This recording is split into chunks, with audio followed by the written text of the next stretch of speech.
But he said, I don't think he could win. I don't think he could win. He's too progressive coming from this state and what he's done in this state to win in any southern state, any red state. I disagreed, but no, this is a progressive African-American owned station, and I'm sure they like you, but he doesn't think you can win. Bill Maher has never hidden his support for Gavin Newsom, but that didn't stop him from calling the California governor out in a big way.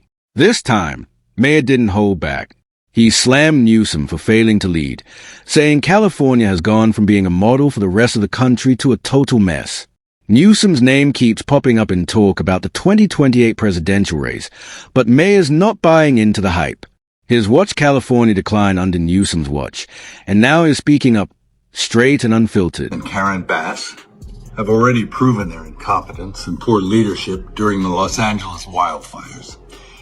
Now, as we experience rampant lawlessness and civil unrest, it's never been more clear they're unable to respond effectively and responsibly during calamity. Whether it's sheer incompetence or outright malevolence, the reality is stark. California's in a state of turmoil, and I asked my fellow Angelenos, why are Gavin Newsom and Karen Bass still in office? How much more of their destructive decision-making masquerading as leadership are we going to tolerate? If you're into bold, no-nonsense political commentary, hit that subscribe button now.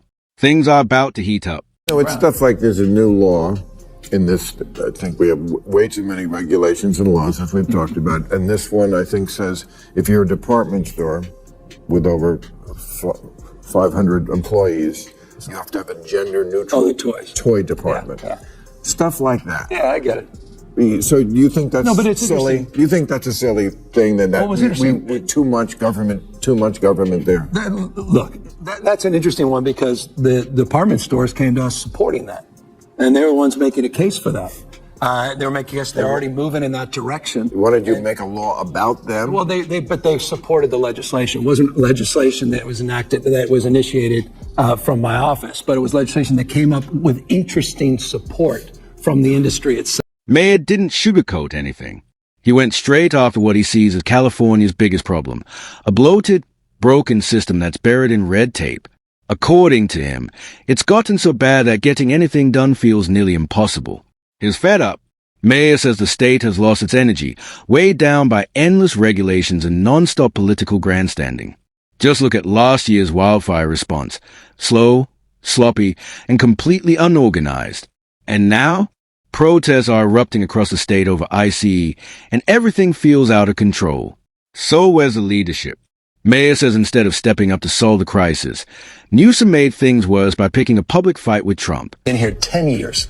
The fear, the horror. The hell is this guy? Come after me, arrest me. Let's just get it over with. Tough guy. You know, I don't give a damn. But I care about my community. I care about this community. The hell are they doing? These guys need to grow up. They need to stop. And we need to push back. And I'm sorry to be so clear, but that kind of bloviating is exhausting. So, Tom, arrest me. Let's go. After taking heavy heat online and facing backlash from all sides, Gavin Newsom finally backed down. But his public apology didn't feel like real leadership.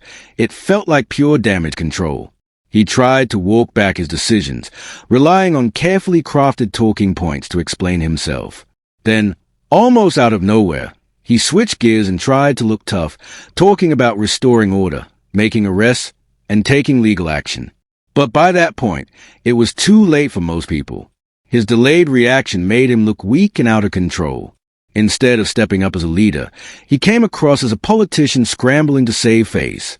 And let's be honest, the public wasn't buying it. What's going on in California? It isn't slowing down. The games are not slowing down. Newsom did eventually come out and apologize. If you want to go on Twitter, Rob, and just go to the apology video that he came out eventually. This is, I think, 5 days later. On day one, I asked him, I said, are you going to come out and do this? Watch how he's finally wanting to have his people be responsible. Go ahead, Rob.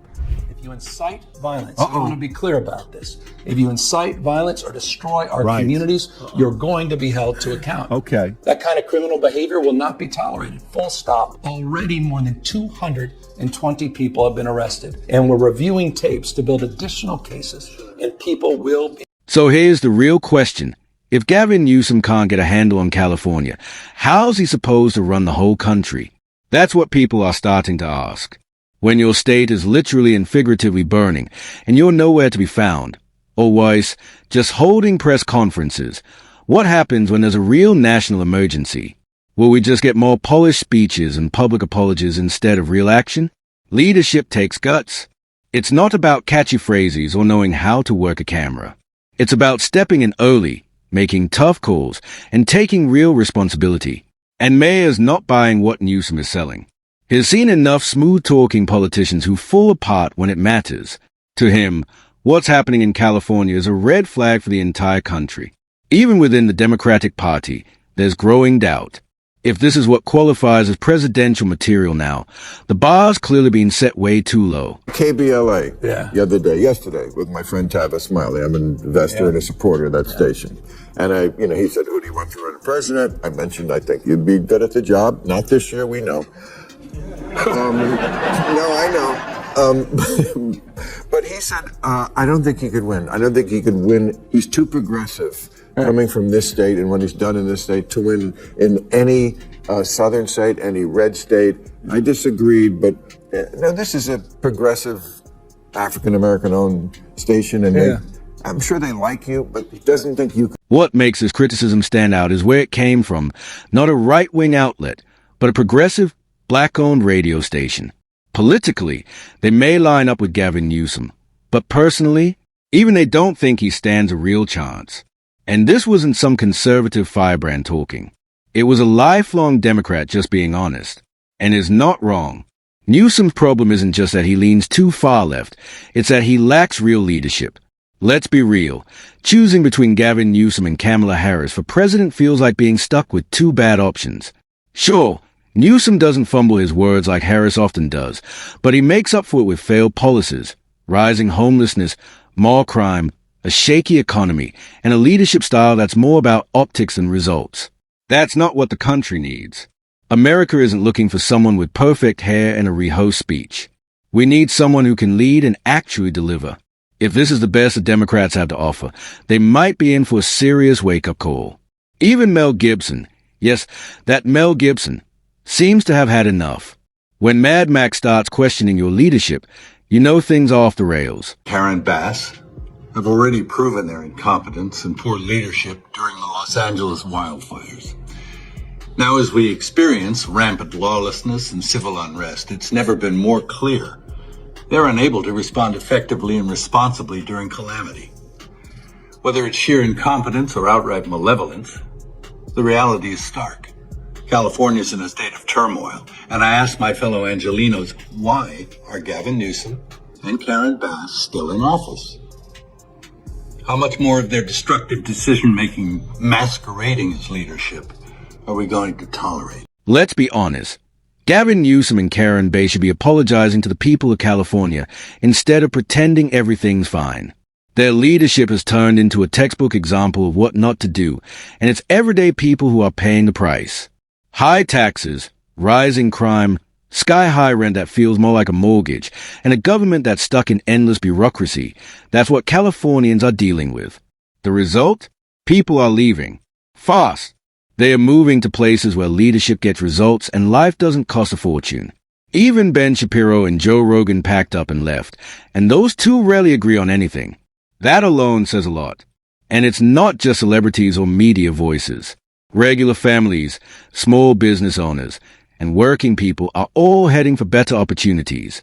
When the very people who helped build California can no longer afford to live there, that's not just a red flag.